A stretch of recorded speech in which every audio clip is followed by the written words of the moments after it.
Saya benar-benar syok saat melihat sebuah video di media sosial yang menggambarkan sejumlah tamu undangan berebut makanan di dalam suatu perhelatan. Bukan cuma untuk dimakan di tempat, tetapi makanan yang mereka perebutkan dimasukkan ke dalam tas untuk dibawa pulang. Awalnya saya berpikir ini hanya sekedar untuk konten.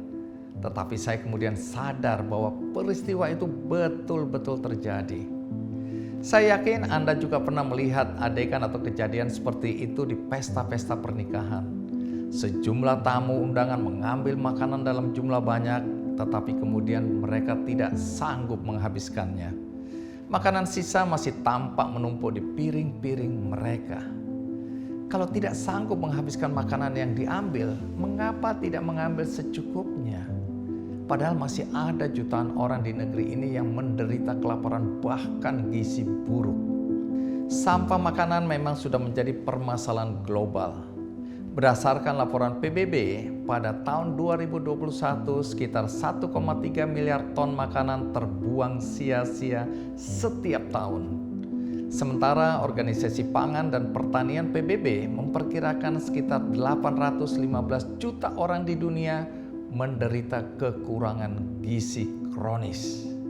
Menyadari kondisi ini, muncul sejumlah organisasi yang berinisiatif untuk mendistribusikan makanan surplus kepada orang-orang yang membutuhkan. Di India pada tahun 2014, seorang pemuda bernama Padmanabhan mendirikan No Food Waste untuk mengatasi kelaparan di negaranya. India merupakan produsen pangan terbesar kedua di dunia, namun 1/6 penduduknya masih mengalami kelaparan dan kekurangan gizi. Ironisnya, rata-rata rumah tangga di India membuang 50 kg makanan per orang per tahun. Ini di tengah masih banyaknya masyarakat yang kelaparan.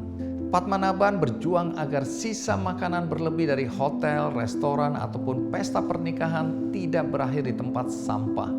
Sejak berdiri, organisasinya sudah mendistribusikan lebih dari 4,3 juta porsi makanan dan menghentikannya dari berakhir di tempat sampah. Di Indonesia, saya mengenal beberapa teman yang menginisiasi gerakan semacam itu.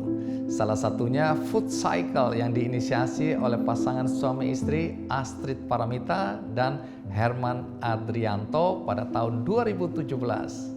Berangkat dari keprihatinan Astrid dan Herman yang melihat kenyataan Indonesia berada di posisi kedua sebagai negara pembuang makanan terbesar.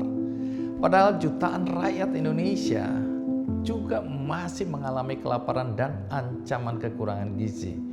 Melalui Food Cycle, mereka bisa menyelamatkan lebih dari 5 ton makanan per bulan. Anda ingin menjadi bagian dari gerakan semacam ini? Caranya mudah.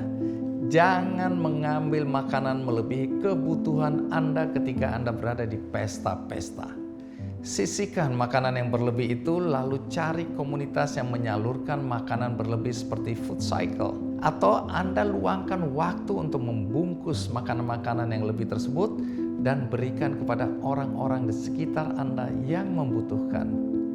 Jangan biarkan makanan berlebih itu berakhir di tempat sampah, sementara masih ada saudara-saudara kita yang harus menahan lapar.